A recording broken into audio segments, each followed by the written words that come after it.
Your Majesty at your service. Welcome to Fair King Talks. Thank you for tuning in to another episode of my podcast, Taking Stock.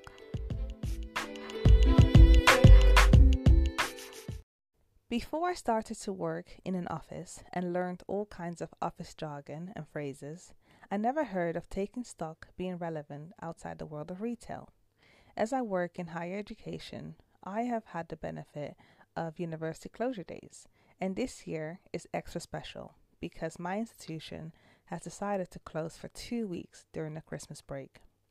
As we were close to approaching the Christmas break, my manager urged us to take stock of our outstanding actions and made sure we focused our time on delivering items that had to be done this year and revisit non-urgent things for the new year. On my last day of work, I redid this exercise and took the time to look over everything I had done since returning to work this summer after taking 9 months for maternity leave. As I'm a person who loves ticking boxes, my work diary/journal includes all of my business and actions from each and every meeting. I was glad to see that I ticked so many boxes. Some boxes were crossed out as things were changed and delivered in a different way, and a few things I've moved over to action in the new year. Having done this exercise has put my mind at ease, seen how much I actually had achieved, and given me a direction to look forward to in the new year. Having taken stock my outstanding actions at work led me to think about my personal goals and things I have set out to do this year. On this episode, I want us to reflect on all that we've done and achieved this year. I want us to clap for ourselves and take joy on all the great things that we have done and learned. I want us to reflect on what has been a crazy year before we enter Christmas and New Year's madness. I want us to be okay with not having done everything we set out to do and look forward to doing it next year. But I'll just start with just saying, well done. Well done for making it this far into this year. In January this year, we would have never foreseen the global pandemic, resurfacing of the Black Lives Matter movement, global turmoil, the US election results, and for us to be at home most of the time. As a world, regardless of the country that you live in, you've been through a lot, and perhaps many are still going through a lot. The Christmas period is not a time to turn a blind eye to what's happening in society, but for many, it's to take a break from reality and be with loved ones. Be proud that you've made it so far into this year, because so many have not made it due to different circumstances. I just want to honor the lives of those who sadly went before their time and send my love to the families and friends that stayed behind. Stay strong, whatever tragedies you have been through this year. Stay strong because you still have a purpose for your life, and stay strong for those who still need you today.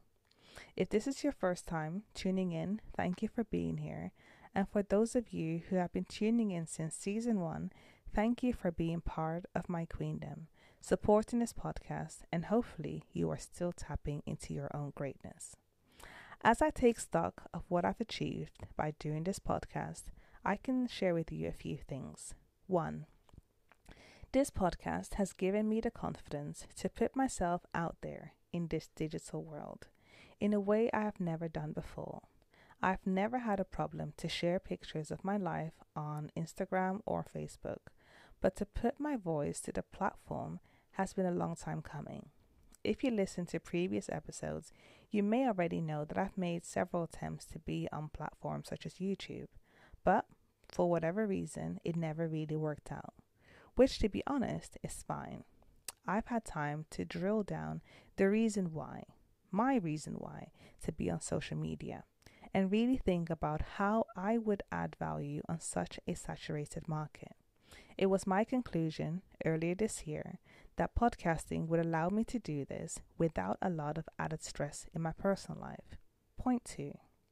This podcast had made me less nervous about living my truth and owning the person that I am and the life that I live.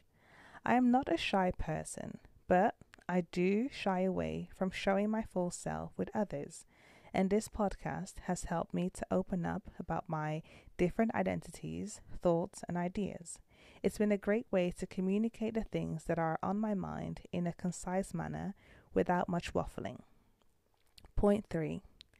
This podcast has proven to me that when you actually love to do something or believe in a project, you are willing to put in the hours day after day, even if the results aren't deemed to be successful in the eyes of others.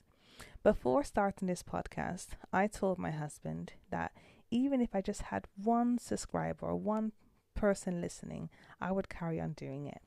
Lo and behold, although numbers of this queendom may be few, I'm so humbled that you choose to tune in week after week, because I do this podcast thinking about you and wanting to add value in both of our lives.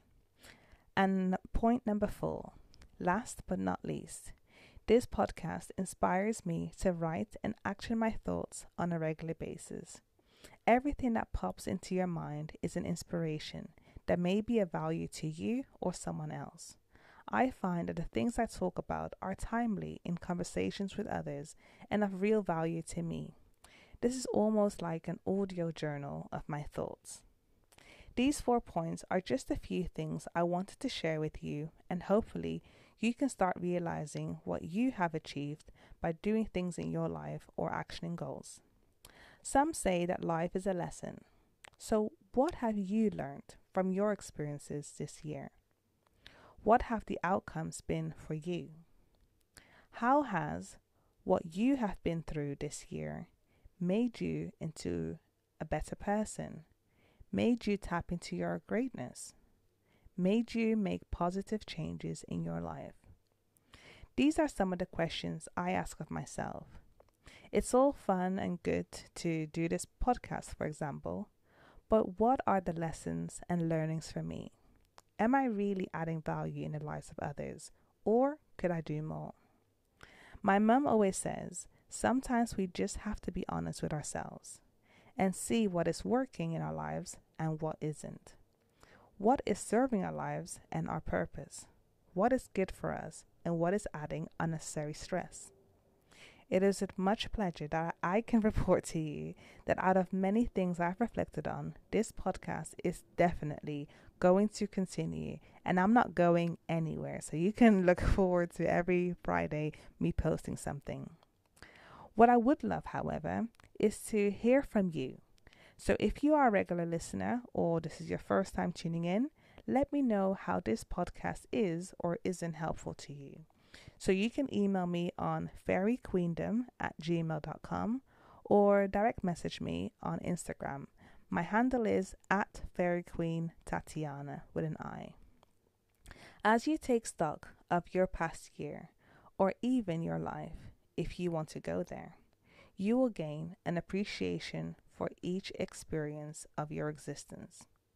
Identify the lessons and learnings, and most of all, you'll be able to see how those experiences have served your existence for the good, even if it didn't feel good at the time. So, before you celebrate or not celebrate Christmas, and get a moment of your own, I urge you to take stock of your past year and congratulate yourself for everything. You've made it to the other side of 2020, and there's so much to look forward to. But we haven't left 2020 just yet, so stay present at this moment and take the time to reflect on all the things before you close this chapter of your life.